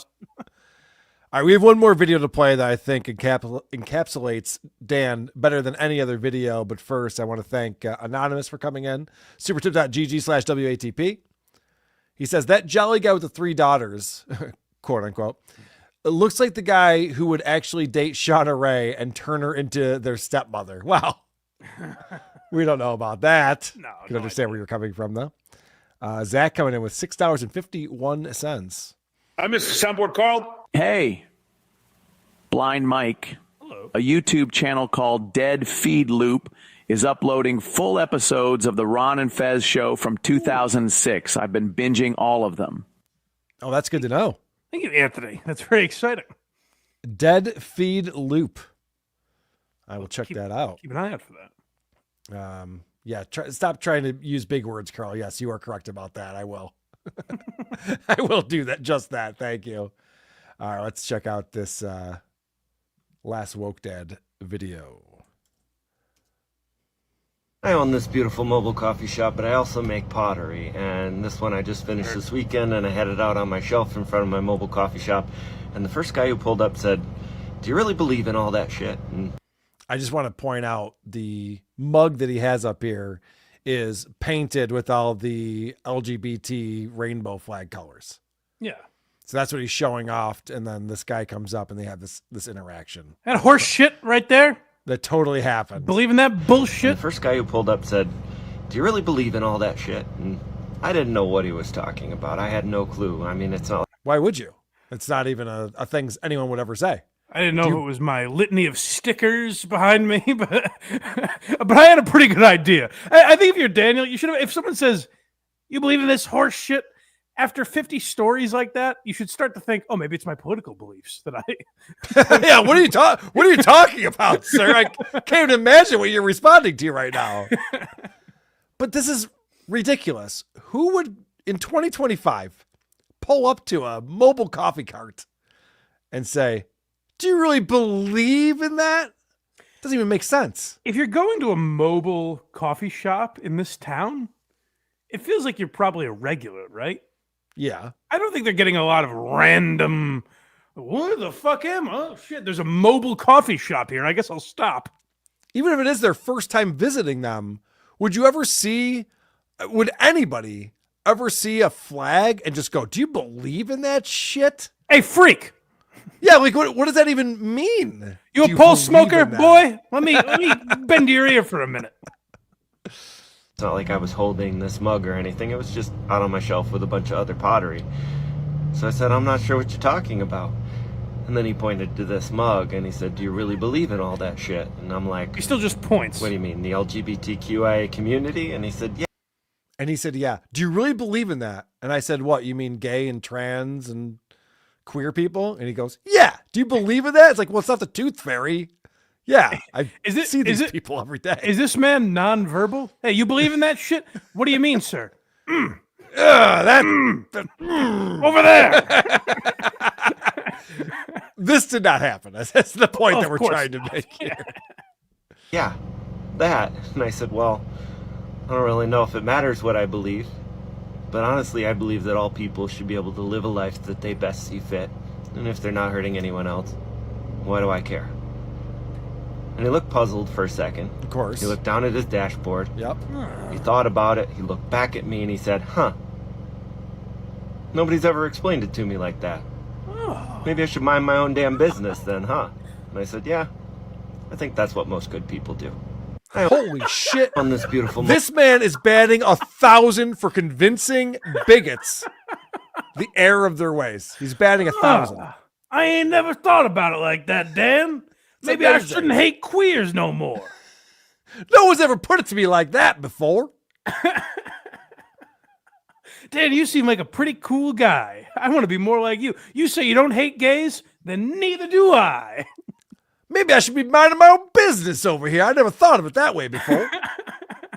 And then he leaves with no coffee, apparently.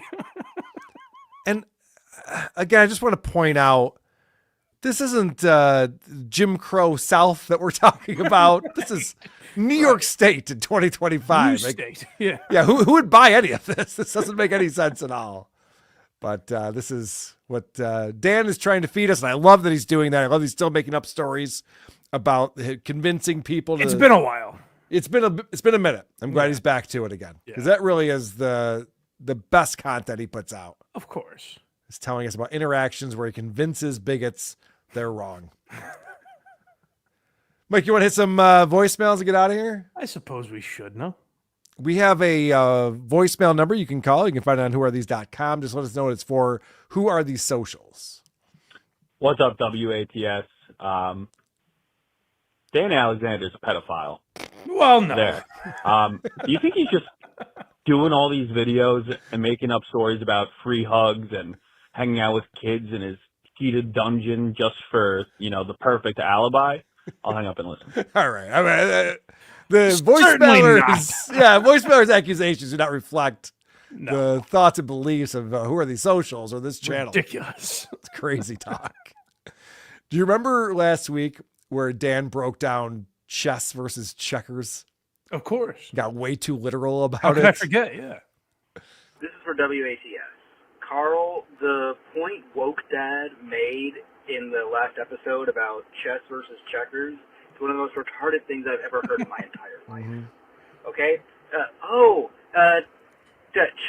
In chess you sacrifice all these pieces for your king, but in checkers, all the pieces are equal. There is equity. We're all the same. Yeah, retard. And when you get a checker piece to the other side of the board, it's a king! You king the piece, and it becomes your most valuable piece, you dipshit! Oh my god. Anyway, you guys are pretty cool. Don't come to school tomorrow. Thank you very much. Thanks, buddy. Appreciate that. I mean, I did have that same thought, but I'm like, I'm not going down that road. We're not. Well, right, then we're as bad as him. Right, then we're going to justify but the Daniel! Actually, checkers does have a hierarchy if you think about it. It's about merit. And That's simply not the expression, is the point. right. That was the point. So it's about being strategic. Anyway. Hey, this is Miguel. This is for WATS.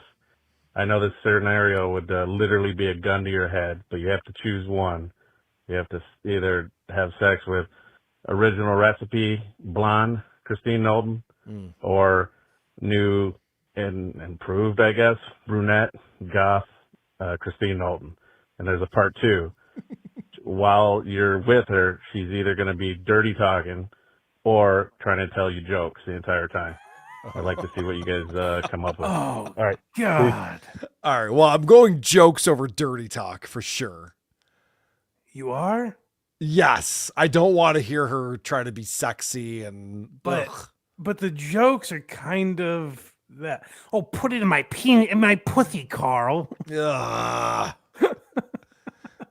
What are you taking, Mike? I mean, you can't see the difference, obviously. It's the same woman either way. I guess I would go brunette, but I don't really care. You're just going with it at that point. Well, okay, so he said gun to your head. I'm grabbing the gun out of the guy's hand and then using it on myself. That's the answer to that. You know what? I like breaking down comedy. Let me hear a few jokes, I suppose. Yeah, I mean, that's what we enjoy her content. That's why we like about it. Yeah, that's a good her point. awful attempts at jokes. Hey, this is for Who Are These Socials about Woke Dad. So he's saying that he has interactions with hundreds of people every day, and he's a friendly guy. Sure. But, oh my, if you dear cross him on social media, you say the wrong thing or have the wrong idea, you get blocked instantly. So, I don't know. Seems a little off. All right. It's actually a good point because we see these reaction videos he does where he pulls up the comment he doesn't like and then does a minute straight about why that person's wrong. But in all of his interactions, everyone goes, oh my gosh, you're so understanding and thank you for giving me this wisdom. It doesn't make sense. Well, it does. I'll tell you why. These cowards behind their keyboard aren't as susceptible to his charm.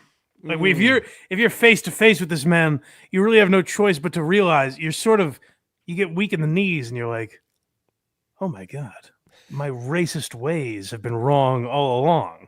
I shouldn't be racist anymore. Whereas if you're on, your computer, you can go gay and keep moving, keep being a bigot. It's a good point, Mike. You're right. Yeah. I was wrong. Yeah. One more voicemail here. Carl Deluxe. Hey, I just saw Woke Dad, and he had on that T-shirt. It said, free hugs from a vaccinated dad. And then at the bottom it said, boners sold separately. So I think he's, a little weirder than we thought. He's looking to do whatever. No, that's looking for sure. to do. He's a fucking weirdo. Hey, I didn't realize at the bottom of the shirt said that. The way he was framing it in the video, I couldn't even tell. So that's not good.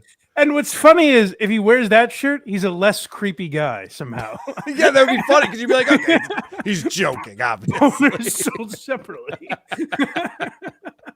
Well done, Deluxe. Very funny. Appreciate you. Mike, people should really go to blindmike.net. Yes. That's where all the links are. They really are. All my programs, the links for Who Are These Socials, as well as Why Are You Laughing, the Blind Mike Project. No Blind Mike Project this Sunday. Aww. We'll see if something's worthy of it. Maybe we pop on during the week at some point. But otherwise, we'll be back the following Sunday at 10 a.m. where we usually are. And Why Are You Laughing? The Stephen Wright episode just went up. People seem to be enjoying that. Check that out if you haven't. We're releasing an old bonus episode next week. Ron Bennington versus Colin Flaherty on the Anthony Cumia show, which is kind of a classic Anthony Cumia show. So a very awkward, tense fight. Sure is. So we broke that down a while ago for members, and we're releasing it to the public this week.